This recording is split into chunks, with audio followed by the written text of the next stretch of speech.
വിശുദ്ധ യോഹന്നാൻ എഴുതിയ സുവിശേഷം 9-ാം അധ്യായത്തിൽ യേശു അന്ധനെ സുഖപ്പെടുത്തുന്നു.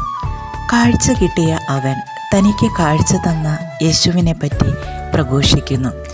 ഇരുട്ട് നിറഞ്ഞ അവൻ്റെ ജീവിതത്തിലേക്ക് കാഴ്ചയായി യേശു വന്നപ്പോൾ കാഴ്ചപ്പാടുകളും അവൻ്റെ മാറുന്നു. കാഴ്ചയും കാഴ്ചപ്പാടും സൂര്യനും ചന്ദ്രനും പോലെ വ്യത്യസ്തമാണ് അല്ലേ? ഞാൻ ആരാണ്? നമ്മിൽ നിന്നും ദൈവത്തെ മാറ്റി നിർത്തിയാൽ നമ്മൾ വെറും മൺകൂടാരം മാത്രമല്ലേ? തട്ടിയാലോ മുട്ടിയാലോ പൊട്ടിപ്പോകാവുന്ന ഒരു മൺകൂടാരം മാത്രമാണ്. എന്നാൽ നമ്മിലേക്ക് ദൈവിക അംശം കടന്നു വരുമ്പോൾ നാം ദൈവത്തിൻ്റെ മന്ദിരമായി മാറുന്നു. അപ്പോൾ നമ്മുടെ കാഴ്ചപ്പാടുകളും മാറുന്നു, അതിന് വലിപ്പവും ഉണ്ടാകുന്നു. അപരനെക്കുറിച്ചുള്ള നമ്മുടെ കാഴ്ചപ്പാടുകളിലും മാറ്റമുണ്ടാകുന്നുണ്ടോ? മറ്റുള്ളവരുടെ തെറ്റുകൾ നമ്മൾ ദിവസങ്ങളോളം മനസ്സിൽ സൂക്ഷിക്കും. ഇങ്ങനെയൊരു പാപിനിയായ സ്ത്രീയെ എല്ലാവരും കൂടി ഓടിപ്പിച്ച് കർത്താവിൻ്റെ കാൽക്കീഴിൽ എത്തിക്കുന്നുണ്ട്. നമ്മളും ഇതുപോലെ ഒരുപാട് പേരെ മുറിപ്പെടുത്തിയും വേദനിപ്പിച്ചും കർത്താവിൻ്റെ കാൽക്കീഴിൽ എത്തിക്കുന്നുണ്ട്. അവരുടെ മനസ്താപവും കണ്ണുനീരും കണ്ട് അലിവ് തോന്നിയ കർത്താവ് നേരത്തെ തന്നെ അവരുടെ പാപങ്ങളും ക്ഷമിച്ചു കാണും.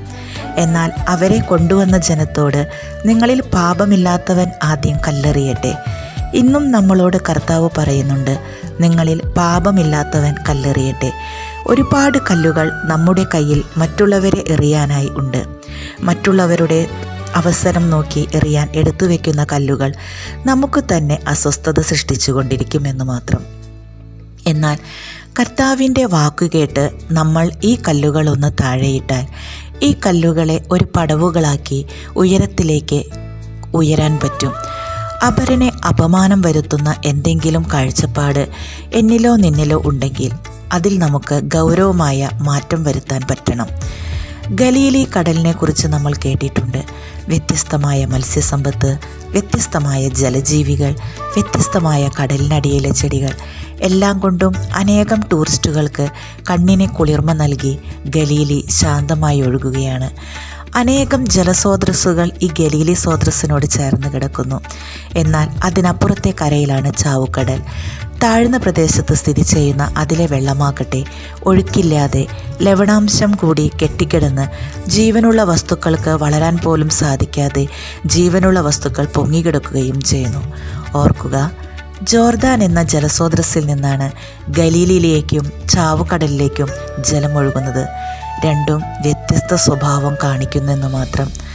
നമ്മൾ പലപ്പോഴും ഇതിലാരെ പോലെയാണ്? കർത്താവിൻ്റെ സന്നിധിയിൽ നിന്ന് ഒരുപാട് നന്മകളും കൃപകളും ഒരുപോലെ സ്വീകരിച്ചവരായ നാം മറ്റുള്ളവരിലേക്ക് ഒന്നൊഴുകുവാൻ, ഒരു സന്തോഷം കൊടുക്കുവാൻ നമ്മുടെ ജീവിതം കൊണ്ട് സാധിക്കുന്നുണ്ടോ? തിരക്കിൻ്റെ ലോകത്താണ് നമ്മൾ ജീവിക്കുന്നതെങ്കിലും തളർച്ചയുള്ളവരെ കാണാതെ പോകരുത്. ഒരു പക്ഷിയുടെ കാലിൽ മുള്ളു തുളഞ്ഞു കയറിയാൽ അതിന് നന്നായി നോവും.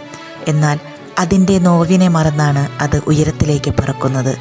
അതുപോലെ ജീവിതത്തിൽ കാലുകളിൽ മുള്ളുകൾ കൊണ്ടേക്കാം, എന്നാൽ ആത്മാവിൻ്റെ ചിറകുകൾ കൊണ്ട് ദൈവത്തിലേക്ക് പറന്നുയരണമെങ്കിൽ കാഴ്ചപ്പാടുകൾ ദൈവാത്മകമായിരിക്കണം.